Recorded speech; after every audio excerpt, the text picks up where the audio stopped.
Hey guys, tonight we're opening a door you didn't even know existed. It creaks slowly, like something ancient trying not to wake the dead. And what lies behind it? It's not the gallant chivalry of knights or the pious chants of monks. No, it's lust. It's sex. It's sin. Not the sanitized, footnoted kind buried beneath polite history books. We're talking candlelit corners, whispered names in the dark, and flesh pressed against stone beneath the watchful eyes of saints. But before we cross the threshold into this medieval underworld, do something that keeps this strange journey alive like this video. Subscribe if this kind of storytelling stirs something in you. And tell me this, where are you watching from? And what time is it where you are? Because something tells me this isn't the kind of tale you play in the middle of a crowded cafe. Turn your lights low. Maybe turn on a fan that soft whir becomes your soundtrack. And settle in, because you're not just listening to a story. You're stepping into one, and you're starting in a monastery. Not exactly the first place that jumps to mind when we say sin, right? You expect dust, Latin, maybe the faint aroma of regret. But let me paint it for you. The air smells of candle wax clinging to stone, damp from centuries of prayers, sweat, and things not meant to be spoken aloud. And under that, a medicinal note, rosemary, maybe sage, things used not just to heal but to banish temptation. It's quiet, not peaceful quiet, uneasy quiet. The kind that makes your heartbeat feel like a drum in your chest and a cough sound like thunder. That's when you notice the monks. They glide past in wool robes, their heads shaved in that distinct circle that taunts you, as if carving away vanity could also take lust with it. But it doesn't, because lust isn't a loud visitor. It doesn't bang on doors. It waits. It seeps. And even here, behind thick stone and thicker vows, it flickers like a stubborn flame that just won't die. Brother Thomas. You notice him first. Maybe it's how he flinches when Sister Agnes passes, how he clenches his fingers during Mass when her voice rises in hymn. And she clutches her rosary a little tighter than anyone else, not like it's a prayer, more like it's a lifeline. You realize quickly this isn't one scandal, this is a war. Every monk here fights the same beast, one not in the world, but in their own thoughts. Sex, desire, fantasy, these aren't just forbidden, they're the enemy. But how do you battle something that lives inside your own mind? Cold baths, fasting, flagellation. It's never enough. Confessionals are full of stories, some whispered with trembling lips, others confessed like curses. A dream that left garments stained, an accident involving a statue of a saint, and too much time alone. Yeah, you heard that right. And they kept records, awkward, honest, painfully human records. Take the 12th century abbot who claimed demons showed him visions of naked women in church during prayer. He tried everything, pressed his face to the icy flagstones, trying to exorcise his mind through pain. It didn't work. Nothing ever did. Because, and here's the irony, some monasteries became infamous for their not-so-holy conduct. One in 11th century France, entire communities, monks and nuns caught in what historians delicately call an entanglement. The church shut it down, of course, called it a brothel disguised as a sanctuary. Here's what kills me. The monastery was supposed to be the ultimate escape from sin. Flee the world, they said. Take your vows. Renounce everything. Eat bland food. Shave your head. Deny the flesh. But isolation doesn't kill desire. It ferments it. Think about it. No distractions, no escape. Long hours staring at blank walls and chanting the same words again and again with nothing but your imagination for company. It's not spiritual peace. It's an erotic pressure cooker. And the women, they weren't spared. Some nuns wrote about their struggles in code. Some didn't even bother. A 14th century nun described being tormented in dreams by black beasts, with burning breath classic incubus imagery. She wrote prayers begging God to harden her soul, not her body, her soul. She knew where the battle was. Historians still argue whether these visions were metaphors or masks. Was saying, "A demon came to me," easier than admitting, "I want and I don't know what to do with it"? Probably. It gave them a language when all others failed. Here's a wild detour some monks trained themselves in lucid dreaming. Think of it as medieval dream yoga, dripping in guilt. A monk named Henrik once claimed he could recite psalms in his dreams to ward off seductive imagery. Was he telling the truth? Who knows? But just trying tells you how desperate they were. And we're still not at the darkest part. Actual affairs happened. Nighttime visits, smuggled letters, secret tunnels beneath stone corridors. Some monasteries discovered pregnant nuns. The children quietly vanished to villages, adopted by families too afraid to ask questions. Official explanation? A trick by the devil. Or, my favorite, miraculous conception. You want to laugh, but then you feel the weight of it. Not everyone failed. Some truly committed. Saints who claimed never to have had a sexual thought. Others who said they reached purity so perfect, even desire fled them. But here's the catch. Did they really? Or were they just good at hiding it? Or did they redefine pure in private journals no one was supposed to read? Either way, the monastery leaves you with this echo. These weren't just pious recluses. They were people. And they were told again and again that even a single thought could damn them. That your own body could betray you. Even in 1142, you slip out through a side door just as the Vespers begin. Chant rises like smoke. The moon hangs low. Somewhere nearby, a bird sings into the dark. And you're not done, not even close, because next up are saints, the holiest of the holy, who saw visions that, let's just say, wouldn't make it past a YouTube content filter. And they called it divine. You don't get far from the monastery before you're wrapped in another kind of story. It's not cloistered like the one before. This one is dripping in incense and hallucination. Candlelight and sweat. The kind of sweat that pools at your lower back when something stirs that you don't want to admit feels good. Because saints, those distant, glowing paragons, they weren't immune to lust either. Oh no. Some of them built their entire sanctity not around resisting temptation, but wrestling it to the floor in the dark. You walk now in the shoes of a medieval believer, one foot in faith, the other in fear, and a heart tugged by something neither sermon nor science could explain. You crack open the vitae, the lives of saints, and what pours out isn't dry or holy. It's sweaty, it's confusing, it's strangely human. Let's talk about St. Anthony. He ran into the desert to escape sin. Noble, right? But the desert didn't care. He didn't find peace. He found visions, waves of demon women, bodies like honey and eyes like moonlight. And they threw themselves at him in his sleep. They whispered, they moaned, and Anthony, bless him, dove into a thorn bush, like literally, face first, to stop himself from thinking about them. Imagine the madness. Blood running down your face, thorns in your skin, and you're still thinking about that one curve of a ghost smile. Did it work? Nope. But you've got to admire the commitment. And then you turn the page and meet St. Catherine of Siena. She took a vow of virginity at 7. Think about that. While other kids played with sticks, she vowed her body to God. Later, she claimed she married Christ. Not metaphorically. She said he gave her a wedding ring, not gold, not bone foreskin. That's right, a wedding band made of Christ's foreskin. Not symbolic. She said she saw it, felt it. You blink, reread. Yep, that's what it says. Because medieval hagiography did not hold back.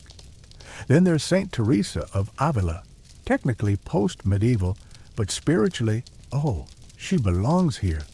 She wrote about an angel piercing her heart with a golden spear. She described it in detail, said the pain was so sweet She cried out in ecstasy and didn't want it to stop. Her words, read like the climax of a romance novel, accidentally dropped in a church pew. Was it spiritual? Sure. Was it erotic? Absolutely. She wasn't alone. St. Lardus, 13th century mystic, had a vision where Christ kissed her, not forehead, not hand, on the mouth, and not a peck. She described his hands on her heart, a warmth spreading through her chest, music only she could hear. That's not prayer. That's a bodice ripper. But here's the fascinating thing. These weren't fringe stories. These visions, these fevered encounters with the divine, they were published, shared, taught, used as examples, not warnings, guides. If you want to get closer to God, you had to walk through the fire of lust. You had to feel it. Let it crawl over your skin, enter your dreams, and then somehow not give in, or give in just enough to transmute it into holiness. And sometimes they did enjoy it. That's the part most people skip. Sometimes the saints wrote about these visions with awe, with longing. They didn't always recoil. Sometimes they described the feeling like being kissed by a wind, held by starlight, touched in ways they couldn't explain. That's the loophole when you're a woman in a world where you can't say, I want. You say, God touched me. It was safe. It was holy. It was still desire. Some historians call it divine disguise, that maybe these visions weren't madness or miracles, but a socially acceptable container for all the longing they couldn't put elsewhere, spiritual drag, in a sense. You put on the language of devotion to say what couldn't be said otherwise, and the imagery, it's straight out of medieval romance novels. Swooning, overcome, breathless, unable to move, unable to resist, whispering names in the dark, the erotic and the divine braided together like a rosary and a lover's sigh. You start to wonder if maybe half these visions were just very vivid dreams or very repressed bodies. And sometimes it went too far. Some saints walked the edge, too sensual, too emotional, too mysterious, and they got labeled heretics or possessed or worse. If your vision stirred too many hearts, you could end up burned at the stake instead of canonized. The church-like control and lust, even sanctified, is slippery. You duck into a chapel to catch your breath. Inside, a mural of St. Margaret shows her gripping a dragon by the tail. It's supposed to symbolize victory over evil. But the way she's holding it, let's just say it raises questions.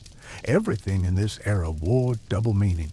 Every sigh, every dream, every prayer could be something more if you tilted your head just right. It's poetic and dangerous. That's what makes it beautiful, because these weren't just stories. They were survival. Cautionary tales and confessions disguised as miracles. For women especially, this was the only language they had to explore intimacy. The only way they could say, I want, I feel, I ache. I am not just a vessel for sin or a silent prayer.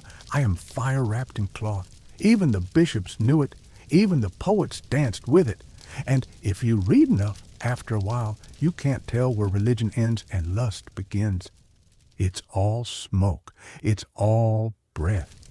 It's all yearning wrapped in mystery. By the time you leave the chapel, saints no longer feel like marble icons. They feel like people, tired, lonely, glorious in their desire, and it makes you wonder, if even they couldn't outrun it, what chance did anyone else have? Next, you're heading toward a castle, but this one's dripping in velvet, not blood. It's the court of love, where longing is ritual, lust is poetry. And everybody's pretending no one's doing anything sinful, which, of course, they are. You arrive just as the sun dips behind the towers of a sprawling castle, painting its stones in gold that's a little too romantic for reality. But that's the trick, isn't it? The romance, the illusion, the carefully staged drama of love that never quite touches the skin. Welcome to the courts of love. The feast is being prepared. Roasted meats, bowls of jewel-toned fruits, wine steeped with spices from places most of these people will never see. There's music already, a lute plucked in a minor key that sounds like heartbreak in slow motion. And above it all, the soft hum of words spoken too low to be polite. Flirtation here is an art form. No, a blood sport. And you realize quickly that while the monastery was an erotic pressure cooker, this place is a theater, a stage where no one breaks character and everyone's rehearsed their part 100 times. Over there, a knight kneels before a noblewoman, his voice trembling with devotion as he praises the slope of her neck, the color of her eyes, the way she walks like wind across still water. She smiles just barely, a flicker at the corner of her mouth. It's not affection, it's control, because that's the game. He aches. She allows it. He burns. She fans the flame. They exchange tokens, a glove, a handkerchief, a lock of hair tied with silk. But if he thinks that means he's getting into her chambers tonight, think again. Because this is courtly love where the goal isn't to touch, it's to yearn. It's about restraint, about elevation. Love that is pure because it is unattainable, desire so perfect because it is never fulfilled. You start to wonder if the whole system was invented by people who were too scared or too stuck to ever act on anything. The poets, the troubadours, and trouvères turned this agony into art. They traveled from castle to castle, singing of women they could never have, and knights who died from wanting too much. Cliché, sure, but when you've been raised in a world where touching the wrong wrist can lead to scandal, poetry is safer. One of the most famous poets, Chrétien de Troyes, gave us Lancelot and Guinevere. Love so doomed, so perfect in its impossibility, it shaped the fantasies of a generation, and not just on parchment. The nobility mimicked the tales. Ladies practiced the exact tilt of the head that suggested interest without invitation. Knights performed absurd feats, jousts, poems, battles, all for the whisper of a name on a balcony. And here's the twist. Everyone pretends it's just for honor, just a gesture, just symbolism. But behind the tapestries, behind the fluttering fans, real things happen.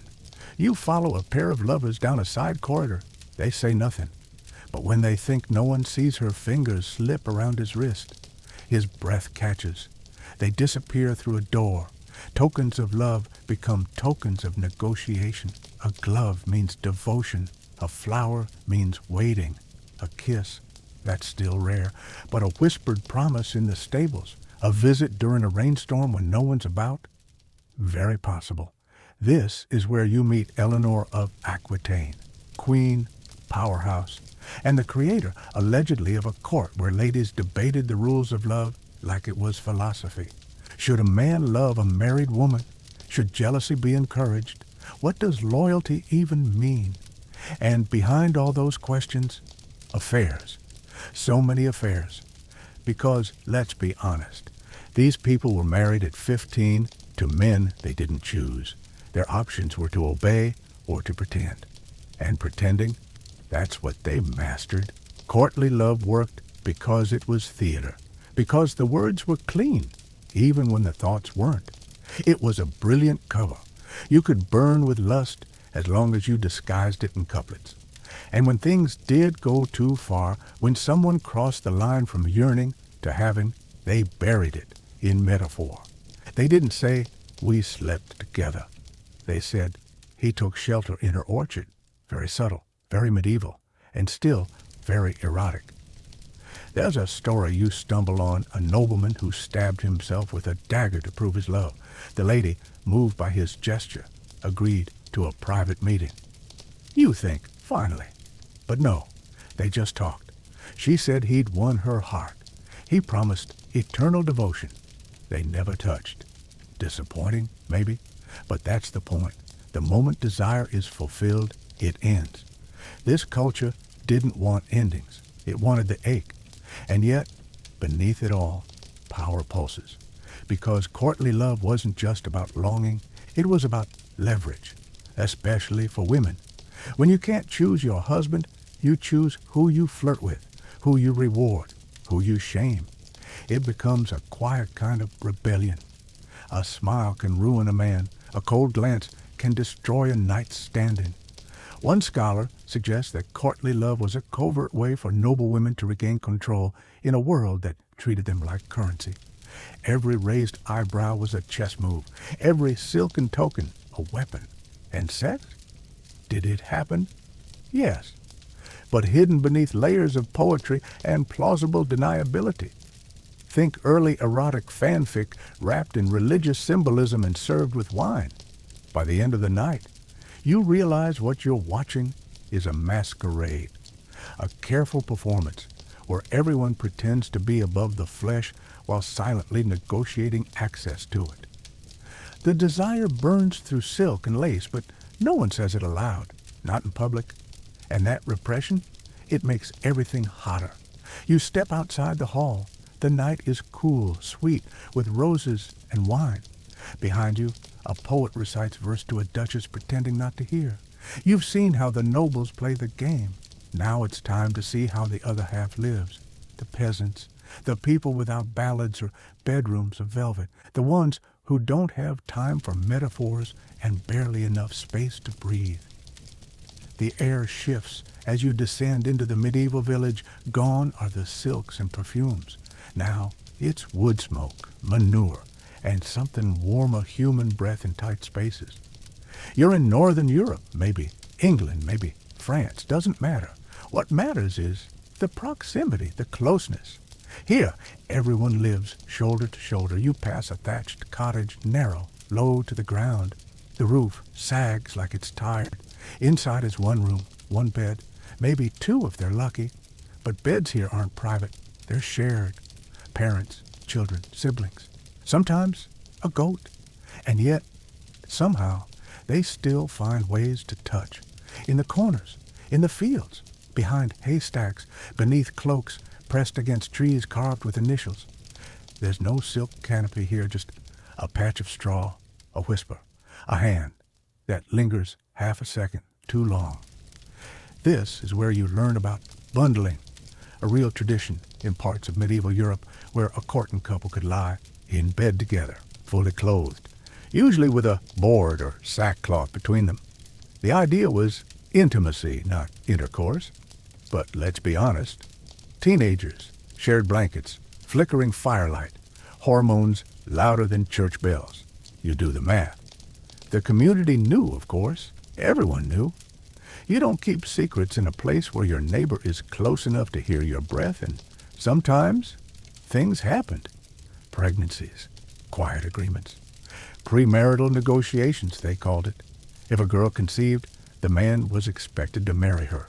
If he didn't, well, there were consequences, social ones, sometimes legal, but often just communal. This wasn't a world of romantic privacy. This was a world of public accountability. You hear about a ritual. After a wedding night, the village women would inspect the sheets, look for blood, proof of virginity, proof of virtue. No blood? Rumors.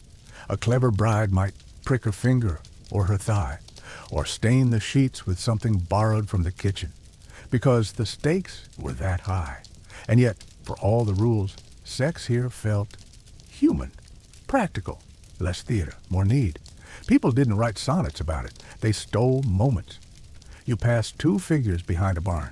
No words, just motion. That's how it happens. That's how it always happened. There's a kind of earthy honesty to it all. Peasant life was hard, bone-tired, callous, deep hard. Love wasn't a courtly game. It was survival, a shared loaf of bread, a hand on your back during childbirth, a body beside yours on a freezing night. That doesn't mean it was innocent. Adultery could still destroy someone, especially if it crossed status lines. A peasant girl caught with a nobleman, her life's over. His, a sermon, maybe, if anyone bothers. You witness charivari, a brutal, noisy tradition. If a man marries a much younger woman or is suspected of being a cuckold, the villagers drag him through town on a donkey. They bang pots, sing mocking songs, dress him in his wife's clothes. Half punishment, half carnival. Reputation is everything here. And yet, desire persists. You meet a midwife, sharp, gap-toothed, full of stories. She pulls you aside and says, "The Lord can keep his sermons. Babies come when they want." She's delivered dozens. Married couples, not so married, doesn't care, doesn't judge. She jokes about the noblemen who leave their blessings in village cradles. You laugh. She doesn't. Because it's real. Because sometimes those noble bastards are just that, bastards. And they disappear, leaving women behind with scandal and mouths to feed. Marriage here isn't always sacred. Sometimes it's a handshake, a shared roof, a whispered promise in front of witnesses. The church wants a priest, a ritual. But in the village, living together, working together, that's marriage, until it isn't. You meet a widow who remembers the woods women, girls who disappeared to the forest after pregnancy, or to avoid one. There were herbs, teas, poultices, and charms. Some worked, some didn't, but it was knowledge, power, a way to survive. That power was feared, whispered about, called witchcraft. You pass a tree carved with symbols, runes for love, protection, fertility. It's not decoration, it's faith.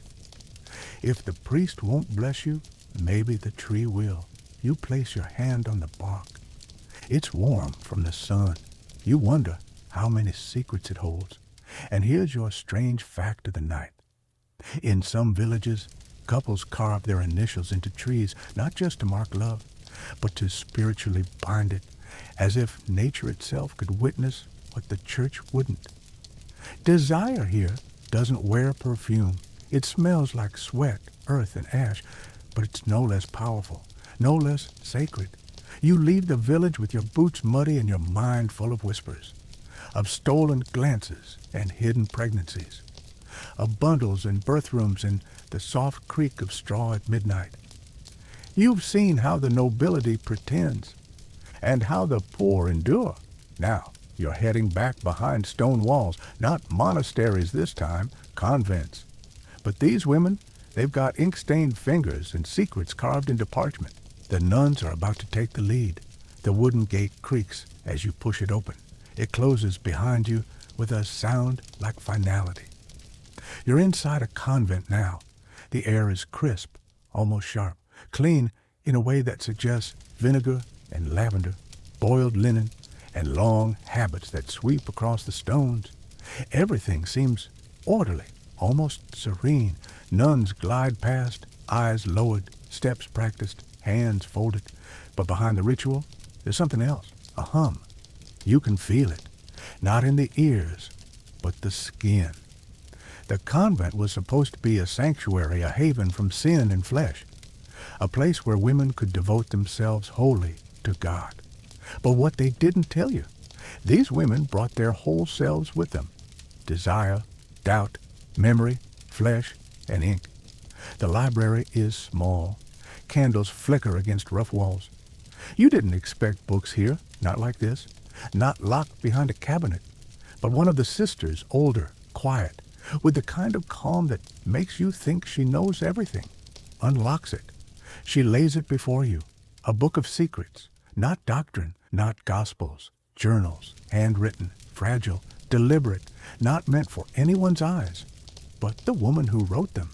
And yet, here they are. You start reading.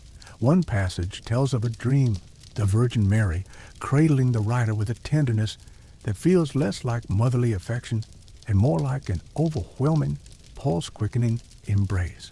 Another page. A nun describes being kissed on the mouth by an angel over and over until she wakes up breathless, certain she's either blessed or damned. You don't know which she hopes for more. One diary describes the golden hair of a fellow sister, the weight of her hand during prayer, the warmth of her breath. It never says, "I loved her." It doesn't have to. The silence between the words speaks louder, and it's not an isolated voice. In convents across Europe, from the green hills of England to the sun-warmed cloisters of Italy, scholars have found letters, poems, notes passed like high school secrets. Some are coded, some are shockingly clear. One nun in Germany wrote, "I hunger for the warmth of Sister Clara's body." Another, tucked in a French outpost, confessed in trembling script that she dreamed of carnal joy while lying beside another sister in winter. And here's where it clicks. Convent dormitories, communal, 2 or more to a mattress, especially in colder seasons. Straw beds, thick blankets, candlelight, long prayers, bodies close. Desire doesn't need permission. It only needs proximity. The rules said no touching. But the rules couldn't patrol dreams, nor could they account for loneliness. And some nuns weren't just breaking rules. They were building something: love, curiosity, companionship, power. There's a record of a nun caught with a monk under a staircase. Another smuggled a local butcher's daughter into the grounds disguised as laundry help. Punishment? Depends on who you are. Sometimes seclusion, more prayer, no visitors. Sometimes nothing, especially if your family paid well, especially if your cousin was a bishop. The hypocrisy was an open secret, but not everything was about forbidden love. Some of these women, intellectual giants, starved for stimulation, devouring texts, Augustine, Plato, Ovid, when they could sneak it past their abbess. They debated theology late into the night, translated texts, copied manuscripts until their fingers bled, and when they wrote visions, they sounded like erotic poetry, dipped in incense. One nun described her soul pierced by a flame and opening like a flower. You pause, let the words settle, then you read it again. It's not subtle, and it's not accidental, which brings you to Hildegard of Bingen, 12th century abbess, composer, visionary. She once wrote that a woman's soul could become pregnant with divine inspiration. Some modern readers, they call it spiritual queerness. And Hildegard, she had a deep, possibly romantic connection with another nun, Richardis. When Richardis was transferred away, Hildegard wrote letter after letter, filled with heartbreak. They read like a breakup album, in Latin. You realize something heartbreaking here. Many of these women didn't choose this life. They were sent. Too many daughters, no dowry, not pretty enough to secure a political marriage, off to the nunnery. Some embraced it, some endured it. One line from a diary punches you in the gut. I do not love my vows, but I obey them. Sometimes silence speaks in volumes. And then there were the rebels, nuns who snuck out, visited taverns, took lovers. In 14th century Italy, one group of sisters hosted masked dances inside the cloister, hired musicians, poured wine. When officials arrived, they found music, laughter, and a suspicious lack of guilt. They weren't expelled. Why? Because their brothers were bishops, and politics always wins over piety. You walk the cloisters as moonlight spills through narrow windows. A hymn rises from the chapel, beautiful, haunting. But underneath, a second melody, unwritten, unspoken, the truth that these women imagined by the world as blank, celibate shadows were just as complicated as anyone else, full of hunger, grace, fury, fire, maybe more so. Because when the world silences you, every word becomes a blade, every touch a rebellion, every thought a flame. You leave the convent in a daze, half ashamed, half awed. The candlelight behind you flickers, but the stories, they burn. Next, you're stepping into the confession booth, not to confess, but to listen, because on the other side of that carved screen, a man with robes and a cross who might know your sins better than you do, and he might be more tempted than he'll ever admit. You step into the stone church, and the hush meets you like a veil. The pews are empty, but not silent. There's always sound in places like this. A cough in the rafters, a shifting floorboard, the memory of prayers that echo off the walls long after the voices are gone, and in the far corner, half draped in shadow, you see it. The confessional, A little wooden booth, carved with care, polished smooth by centuries of knees, elbows, secrets. It's not just a box. It's a stage, a trap, a relief, a risk. You step in, pull the curtain closed, and you sit. You're surrounded by the same wood, touched by generations of trembling hands. It smells of dust, incense, and something warmer, closer, human. A voice clears its throat behind the screen, and then he speaks.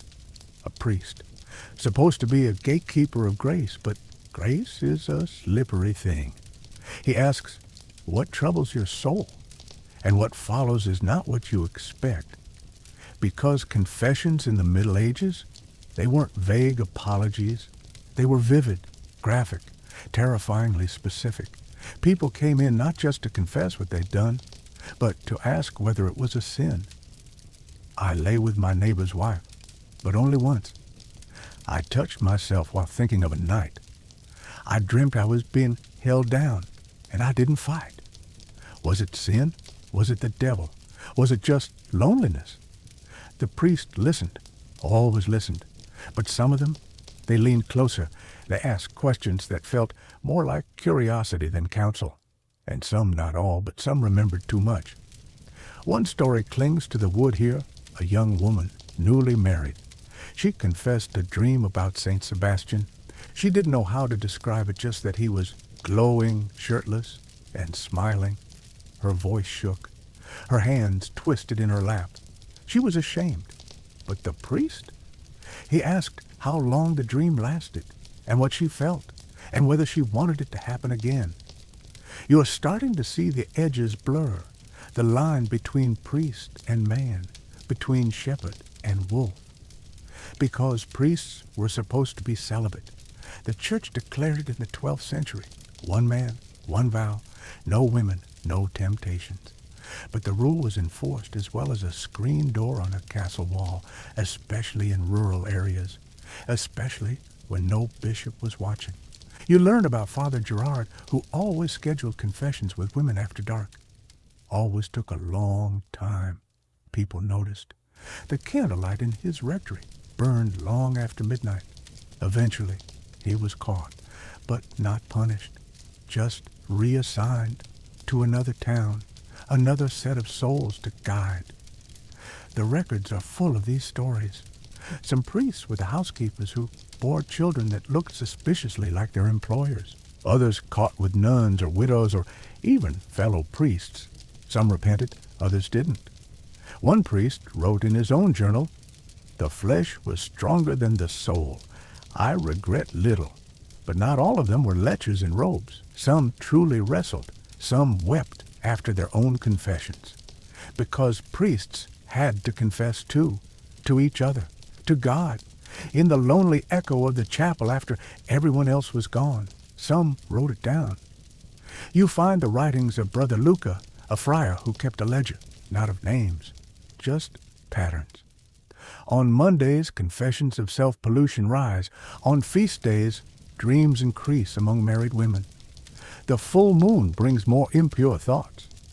It's scientific, detached, but you read between the lines. He was obsessed, and maybe not entirely immune, because the more you hear, the more you wonder. Was the confessional a safe space, or surveillance, a sacred act, or a power game? Because when someone tells you every thought, every secret, every aching moment of guilt, you own a piece of them. You find a note, scribbled on parchment, hidden in a wall. I confessed to him, and then he touched my hand, just once. But I don't know if I sinned or if I was seen. It's unsigned. You don't need a name. It's every person who ever whispered too much into that screen. And sometimes the sin wasn't from the penitent. Sometimes it was from the priest. There's a record of one who gave unusual penance, not 5 Hail Marys, not fasting, but walk barefoot to the chapel, recite Psalm 51 in the rain, sleep on cold stone for 40 days. Another priest required a man to carry a candle larger than himself through town because he'd been caught with a sheep. Yes, really. And the candle, that was the punishment. But also, the spectacle, because confession wasn't always private. Sometimes the consequences were public. A baker who visited brothels too often lost his stall.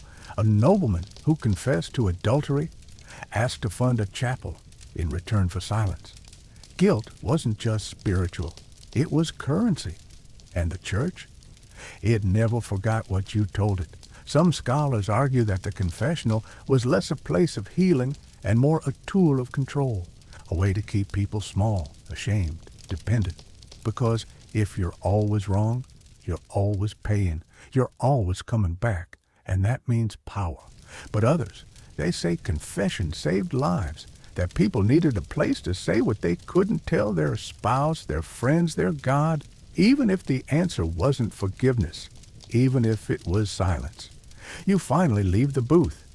The wood creaks. The air outside feels cleaner somehow. But your skin still remembers the press of that space, the sound of a voice behind the veil, the secrets not erased, but absorbed, like breath into wood. You pass a young man entering next, his head bowed, his hands trembling, and you wonder what he'll confess, and what the priest will ask, and whether, in the end, anything will change. The bells begin to toll, and you follow the sound into the square, because now it's time to see what happens when sin becomes spectacle, when lust isn't just whispered in the dark, it's punished under the sun. The town square hums, not with joy, not with trade, but with anticipation, the kind that thickens the air like humidity before a storm. You shoulder through the crowd, brushing against cloaks, baskets, impatient elbows.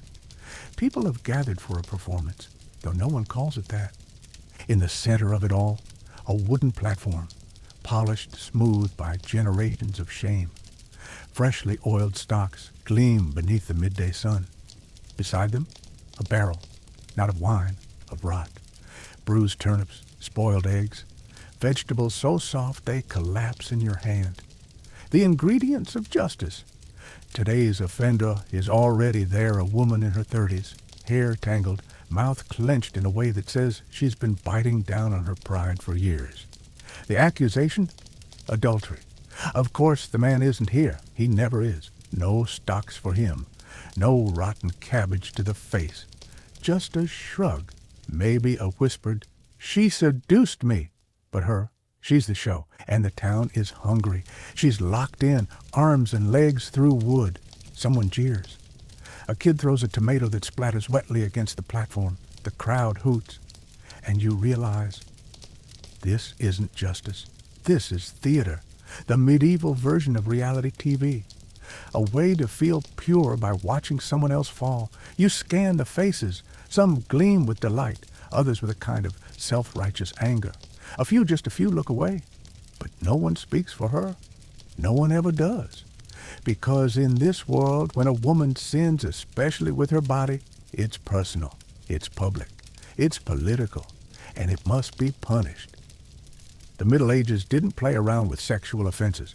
Adultery, fornication, cross-dressing, lewd speech, even being too flirtatious could earn you a spot in the pillory.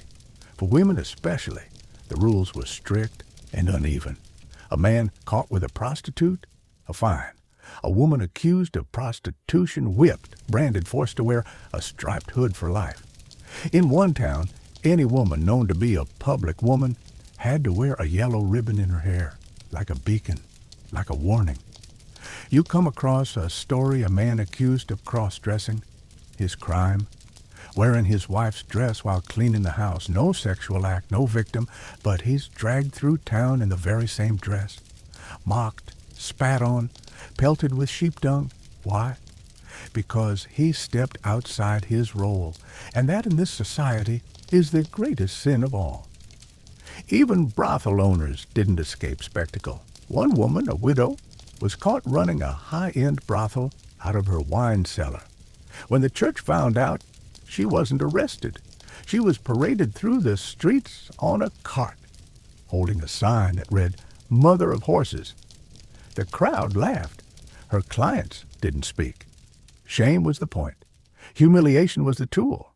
And sometimes that humiliation had a script. You hear of another tradition. In some French towns, married couples caught fighting, or worse, caught with lovers, were forced into a public reconciliation, led to the square, made to kneel, made to kiss. It didn't matter if their mouths were dry with hate, if their hands trembled with fury. The town needed a show. A kiss could cleanse or curse. And here's a detail you won't forget. In one town, a woman was punished not for adultery, but for complimenting a merchant's apprentice in the market. Her words, "You look ripe." Her mistake, saying it where the priest's wife could hear. She was locked in the pillory for an hour, during which someone threw a fish, still twitching. You stand there, in the crowd, and it hits you. None of this is about repentance. It's about power, about control, and about fear. Because if they shame someone else loud enough, maybe no one will look too closely at them. And maybe that's the real engine behind it all. Not just punishment, but projection. You hear a man mutter, "She brought it on herself." And you want to ask, brought what? Desire, attention, a smile at the wrong time? But you don't, because you'd be alone. And they'd find a place on the platform for you next. One scholar once wrote, "Public punishment is not about the sin itself, but about who is allowed to sin and who is not." And that scholar probably would have been pelted with onions in this town. You finally look back at the woman in the stocks. Her gaze isn't down. It's fixed, not angry, not defiant, just elsewhere. She's already left. Her mind has gone somewhere the crowd can't touch, and that, perhaps, is the most powerful rebellion left to her. The vegetables stop flying. A flute begins to play. The show is over. The square will forget by evening. But you won't, because once you've seen what shame looks like in daylight, you start to notice it everywhere, even in the quietest corners. And speaking of quiet, next, you're heading to a darker trial. Not shame, not stocks, but suspicion, superstition, desire painted with fire, because there's a woman accused of sleeping with the devil himself, and the torches are already being lit. The road is darker now, not because the sun is down, not yet, but because something heavier hangs in the air. The kind of dark that has nothing to do with night and everything to do with fear. You're approaching the edge of a village. The torches are already lit. Their flames flicker like accusations, casting long shadows over timber-framed houses and shuttered windows. People are gathered, not for prayer, not for punishment, but for a trial. And not just any trial. This isn't about adultery or flirting or wearing the wrong color silk. This is about something deeper, more ancient, something the church fears even more than lust.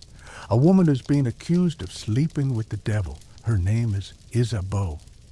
She stands in the center of the crowd, mid-30s, strong shoulders, eyes that don't flinch. Her hands are bound in front of her, not tightly, not yet. She's a widow, a healer, a woman who knows too much about plants, about timing, about how to make a man's breath slow with a tincture, how to make a woman's womb release its secrets. And worst of all, she's beautiful, not loudly, not seductively, just enough. Enough to make someone afraid, enough to make someone jealous, enough for someone, maybe a man, maybe a woman, maybe both, to whisper the one word that turns desire into damnation. Which? But the accusation? Not herbs, not magic, sex. Specifically, sex with a demon. The priest, standing beside her in starched robes, his fingers trembling just slightly as he reads the charges, recites them like a litany of horror. She did consort with a demon in the likeness of a man. She did allow the creature to enter her body through unholy means. She did cry out in pleasure rather than pain. The crowd shifts. Some gasp. Some cross themselves. Others? They lean in, hungry for the details. Because what follows is not just a trial. It's a confession, a spectacle, a story designed to both terrify and titillate. You hear the notary begin to write, quills scratching like claws. They ask her what the demon looked like. Did he have hooves, claws? Did he whisper in Latin or in dreams? Did she open her arms? Did she say yes? Isabeau speaks, finally, her voice low, steady. She say he came to her in the form of her dead husband, that she saw him in a dream, eyes soft, breath warm. He touched her hair, kissed her neck, spoke her name the way he used to, and she wanted it. And that is the worst part. She didn't resist. She welcomed it. The priest closes his eyes like he's heard something blasphemous. But you see it in the way his throat moves. He swallowed hard. Because this isn't about demons. It's about something they can't explain. A woman who admits to desire. A woman who admits to liking it. You learn that these kinds of trials weren't rare. The records are full of them. Women, especially widows, healers, midwives, or anyone who lived alone, were accused of laying with incubi. Male demons who entered dreams, touched without asking, took without leaving bruises, or left them, depending on the version. Some stories describe these beings as monstrous, others heartbreakingly gentle, and the symptoms? Sleepwalking, stained sheets, breathless moaning in the middle of the night, all of it evidence, all of it sin. But here's the twist. Often the women weren't describing terror. They were describing confusion, longing, heat, shame, and maybe, just maybe, a little relief. You hear of one nun who claimed a demon came to her in the form of an angel, pressing kisses to her spine as she recited psalms. She cried when she woke, not because she was afraid, but because he was gone. And now, Isabeau is being asked to describe the act. The act, was it rough? Was it warm? Did she see fire behind his eyes? And here's the truly absurd detail you overhear. In some inquisitions, the judges demanded to know what the demon's seed felt like. If she said it was cold, demonic. If she said warm, she was lying. There was no right answer. The trap was already set. Then comes the inspection. They bring in a midwife to examine Isabeau's body, looking for the witch's mark. A freckle, a mole, a patch of skin that doesn't feel pain. They find one, in her thigh, small, ordinary, but it's enough. They call it the devil's kiss. The crowd murmurs. The verdict? It hasn't even been read, but it's already written on every face. Guilty.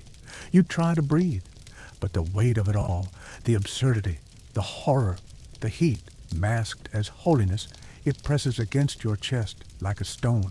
The sentence, public penance. She'll be stripped to her shift, walk barefoot through the village, a candle in her hands, taller than she is, then flogged in the square where you just saw a woman mocked for loving too much. If she survives that, she may be sent away. If not, she'll vanish, like so many others. No grave, no marker, just a story. You step away from the crowd. Someone whispers that she gave birth to a toad. Someone else says they saw her fly. It's all lies, of course, but they believe it, because it's easier to fear a woman who wants than a man who hurts. You pass the priest again. He's sweating, but he's not looking at the crowd. He's looking at her. And that's the truth, isn't it? This isn't about God. This is about control and fear and projection. Scholars still argue whether these women truly believed they'd been visited, whether the dreams were real, the desires cloaked in nightmare, whether they said what they said under torture or because it was the only way to make sense of their need, or whether the men in power simply created demons to explain why they felt what they felt. Maybe both. You leave the square, the sky has darkened, the torches still burn. But somewhere beyond them, a woman kneels in candlelight, alone, waiting for someone to call her pure again. And that day will never come. Next, you'll find something colder, sharper, a relic of iron and leather displayed on a table like a threat. It was supposed to keep women pure, but what it really reveals is how afraid they were of what women might do if left unlocked. You're about to look into the eyes of a chastity belt, and it's looking back. You're standing in a narrow chamber at the back of a fortress. No altar, no tapestries, just stone walls, slick with damp. A single table rests beneath a shaft of dim light, and on it, cold and waiting, is the thing you came to see, an iron chastity belt. It looks more ceremonial than functional, too ornate, almost theatrical, a metal front plate etched with faded scrollwork, pierced with small ventilation holes, a locking mechanism at the hips, a curved backplate, leather straps hardened with time. It looks like a joke, until you imagine wearing it. Then it stops being funny. The myth of the chastity belt is seductive. You've probably heard the story the jealous knight leaving for crusade. He can't trust his wife, so he has this made, locks it on her, takes the key, rides off for Jerusalem, a prison of metal, shaped to fit a body it doesn't trust. But here's the truth. No one really knows how real these things were, the earliest physical examples. Most date from the 15th century, and suspiciously, some were likely fakes. Victorian-era curiosities made by craftsmen for titillation more than history. Museum pieces that said more about 19th century kink than medieval fear. But the idea, that's very real and very medieval. Because in a world where virginity was currency and female desire was considered dangerous, of course someone imagined this. Of course someone built this. Even if it wasn't common, the belief that it could exist was enough. And belief? That's the scariest part. You turn the object over. There's rust in the hinges, dried leather beneath the plates. It smells faintly of metal, vinegar, and something old, something forgotten or suppressed. You leaf through manuscripts. In one, an Italian merchant commissions a belt for his young wife. To keep her safe, he says. Another nobleman requires his daughters to wear them when leaving the estate. No mention of how they bathed, no mention of infection, no mention of choice. Some belts were reportedly lined with spikes, small ones, meant not to maim, but to prevent enthusiasm. Others featured locking mechanisms so complex they required 2 keys, one for the husband, one for the priest. You stop reading, because this isn't about purity. It's about possession, about mistrust, about a world so terrified of women's autonomy that it would rather encase them in iron than accept that they had desires of their own. And it wasn't just women. You come across a drawing a man in a belt, an iron codpiece, allegedly worn as penance for lustful thoughts. One even had spikes pointed inward. A monk, the record says, voluntarily submitted, as if pain could purify, as if denying pleasure could grant holiness, as if the body was something to be conquered, not lived in. But again, did they actually wear these? Maybe not often, but that doesn't matter, because the chastity belt wasn't just a device. It was a symbol, a warning, a fantasy, and fantasies are powerful. One 15th century poem mocks a knight who loses the key to his wife's belt. She finds a blacksmith. Another tells of a noble woman who fakes her chastity, seduces 3 men, and still returns to her husband with the belt locked in place. Moral, where there's a will, there's a locksmith. And here's your strange detail of the night. In Nuremberg, in the 1500s, a man was caught selling virtue devices at the public market. The city council had him flogged, not for immorality, but for fraud, because even then, people knew. The idea was more powerful than the item. And still, you can't stop thinking about the weight, the metal, the way it presses into skin, the way it says, without a word, I do not trust you to be human. And in that message is all the terror of the medieval world, not just about sex, but about control, about locking up what you fear and pretending that will make it go away. You leave the chamber, the belt stays behind, but the cold, that lingers, because now you're heading to a wedding, not for love, but for duty. And the only thing more watched than the couple's vows is the blood on their sheets. The hall is already full when you arrive. The smell hits first, roasted meats, garlic, wine so sweet it makes your teeth ache. Laughter bubbles over from nobles in velvet, their cheeks red with drink. There's music, too, a droning lute, a flute slightly out of tune. But no one's listening, because the bride and groom have just arrived. They look like strangers. She's young, maybe 17, dressed in silks too heavy for her small frame, eyes fixed somewhere between the table and the floor. Her lips are a pale line. Her hands don't stop fidgeting. He's older, not ancient, just indifferent, already halfway through a goblet. He smiles, but not at her, probably not even because of her. This is a wedding, yes, but don't mistake it for a celebration. It's a contract. Two families merging assets, two estates finally agreeing over who owns what forest. Two lines of ink on a scroll sealed in wax and wine. Love is not required. But consummation, that is, because in the medieval world, a marriage isn't real until it's been sealed with skin. And so begins the next ritual, the bedding ceremony. You trail the procession up narrow stairs, candlelit and echoing with rabbled song. The crowd is not subtle. Nobles, clergy, servants, all giggling, watching, shouting advice like drunk wedding guests daring each other to peek behind the veil. The couple is undressed, not alone. Helpers do it, carefully, deliberately. The symbolism is thick. She's stripped of her maidenhood. He's stripped of whatever was left of his mystery. Sometimes a priest blesses the bed. Sometimes an old aunt mutters instructions about being fruitful. Sometimes they just chant and laugh. They climb in. Curtains are drawn. But not all the way, because after the deed, there must be proof. And this is where the blood comes in. The infamous bridal sheet, white linen, freshly laid. If all goes as planned, and by planned, we mean bled, it'll be stained red by morning. Virginity, proven in cotton and crimson. But here's the part they don't talk about. Not all women bleed. Some don't at all. Some already have. Some, the clever ones, prepare. There are stories.